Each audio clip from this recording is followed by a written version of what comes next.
अस्सलामुअलैकुम। मोहम्मद अज़हर सिद्दीक अपने programme maths views के साथ हाजिर खिदमत है। किस तरह मीडिया में हाइप क्रिएट की जाती है, किस तरह खबरों को ट्विस्ट किया जाता है और किस तरह कौम को बेवकूफ़ बनाया जा सकता है, आज एक केस की एग्जांपल मैं आपके सामने रखने लगा हूँ।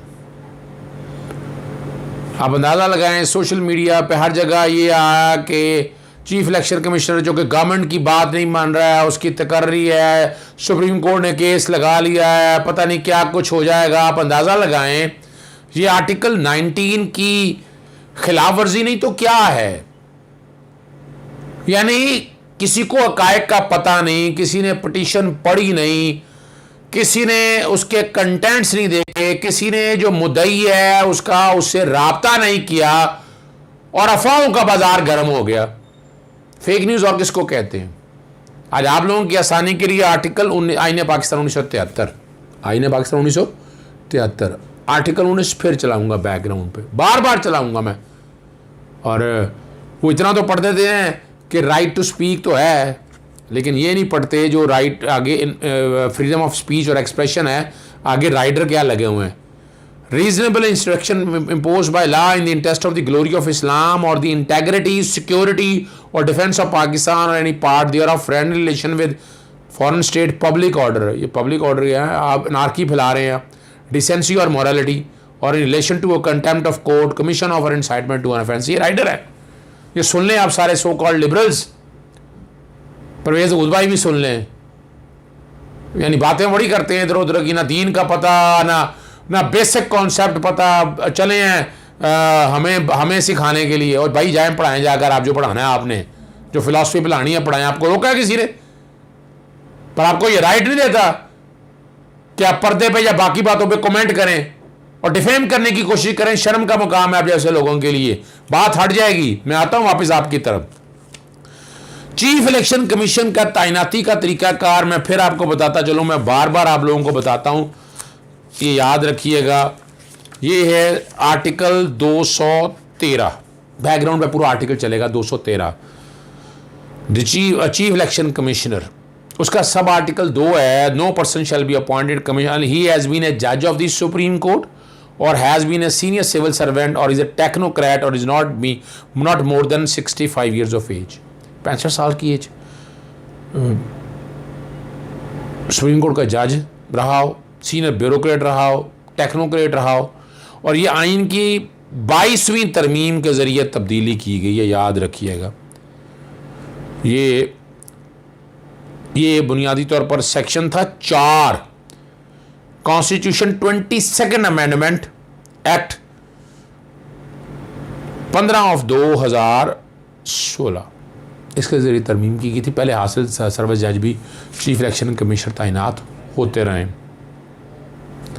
अब है क्या, अली अजीम अफरीदी हैं, पेशावर हाई कोर्ट के गालिबन अफरीदी साहब जज जो निकाल दिए गए थे, कन्फर्म गालिबन नहीं किए तो उनके साहबजादे हैं।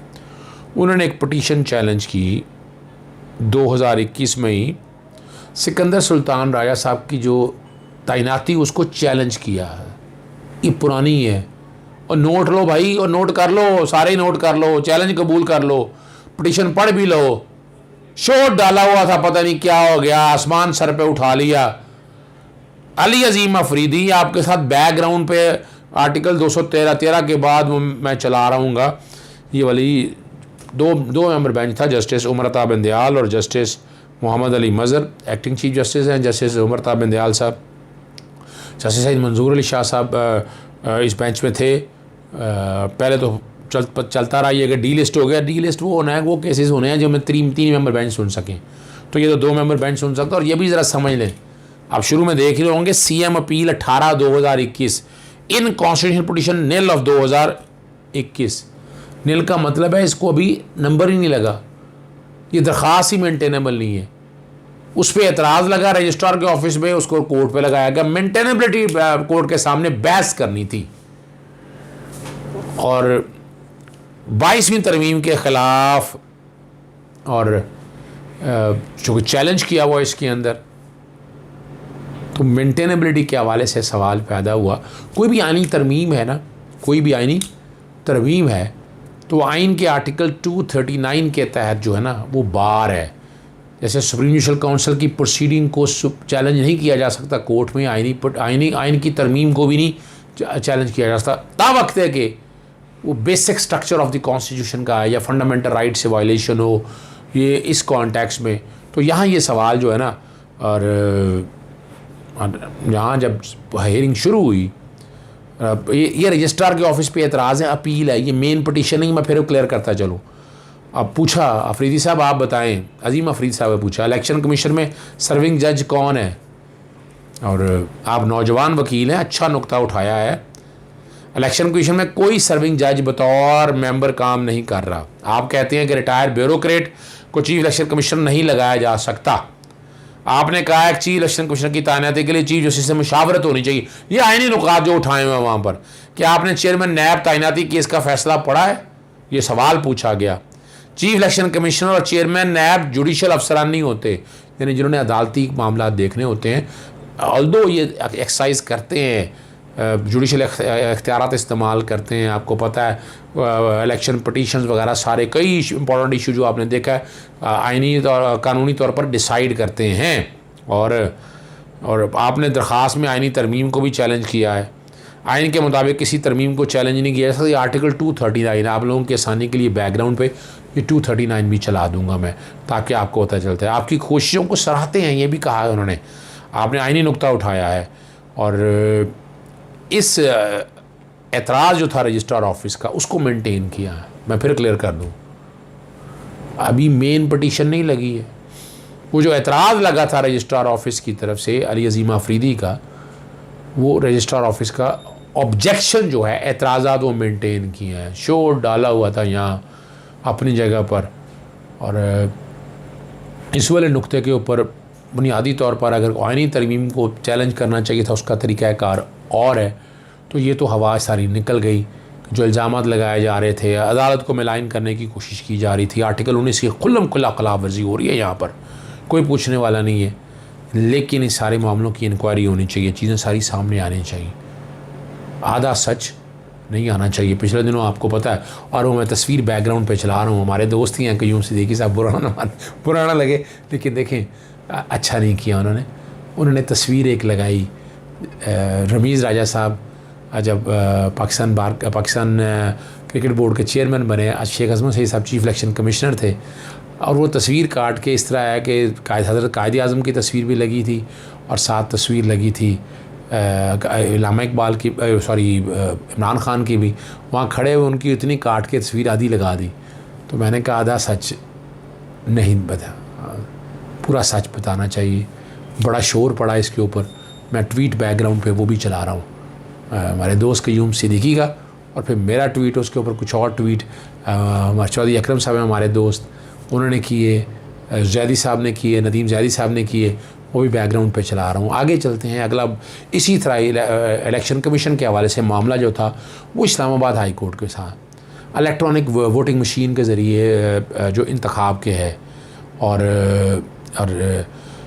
इलेक्ट्रॉनिक वोटिंग मशीन के ज़रिए आइंदा इंतखाब कराने के ख़िलाफ़ दरख्वास्त के काबिल समाअत होने पर फ़ैसला जारी कर दिया। अपने फ़ैसले में इस्लामाबाद हाई कोर्ट ने कहा है कि इलेक्ट्रॉनिक वोटिंग मशीन का इस्तेमाल कोई खलाई या अजनबी काम नहीं।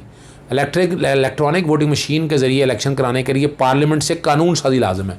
नहीं, मैंने क्या आपको कहा था, याद करें, मेरे पुराने प्रोग्राम देख लें, वीलॉग्स प्रोग्राम्स देख लें, जिसमें मैंने बड़ी क्लैरिटी के साथ आपको बताया था कि इसमें हमारी जो पार्लियामेंट है, कौमी असम्बली, 7 से तरमीम करनी है इलेक्शन एक्ट 2017 में, और सेनेट में मेजॉरिटी इनकी है, बड़ी आसानी से तरमीम हो जाएगी।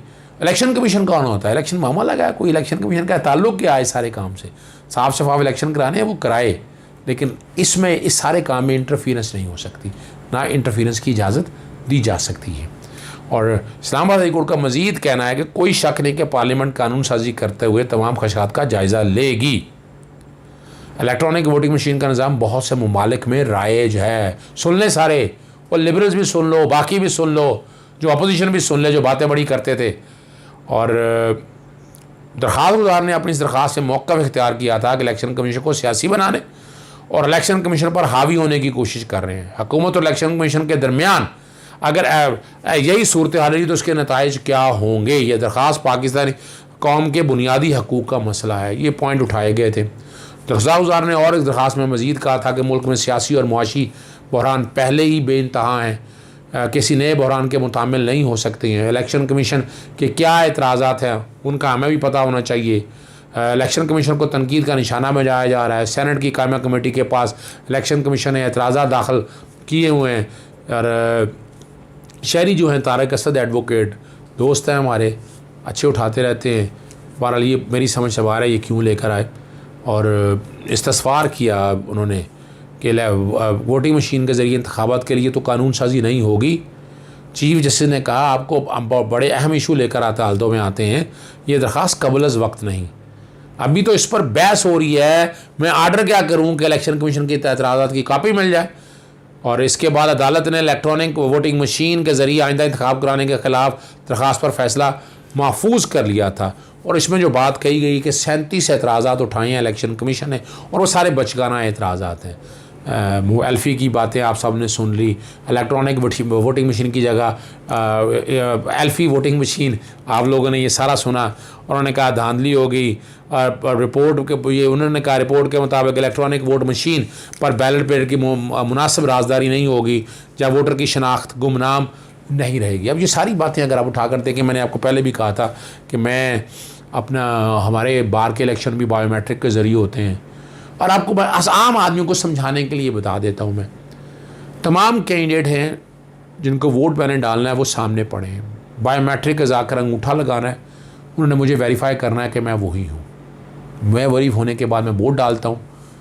जिसको मैं वोट डालता हूँ, जिसको मैं निशान लगाता हूँ कि ये निशान मैंने इनको वोट दिया है, बैलेट पेपर निकलता है। वो ही बैलेट पेपर निकलता है और वो बैलेट पेपर आप वहाँ डाल देते हैं। बस ये देखें ना, जालसाजी नहीं हो सकेगी इलेक्ट्रॉनिक वोटिंग मशीन नादरा के साथ और वही बैलेट पेपर सामने निकलना है। This is electronic voting machine. ये मजाक बनाया हुआ इन्होंने, बहरहाल आप लोगों के सामने आ गया। फाइनलिटी यही है कि पार्लियामेंट ने तरमीम करनी है, पार्लियामेंट तरमीम करेगी, इलेक्शन कमीशन का कोई ताल्लुक नहीं है। ये इस्लामाबाद हाई कोर्ट की ऑब्जर्वेशन भी सामने आ गई। इजाज़त चाहूँगा। अस्सलाम वालेकुम, अल्लाह हाफ़िज़, पाकिस्तान जिंदाबाद।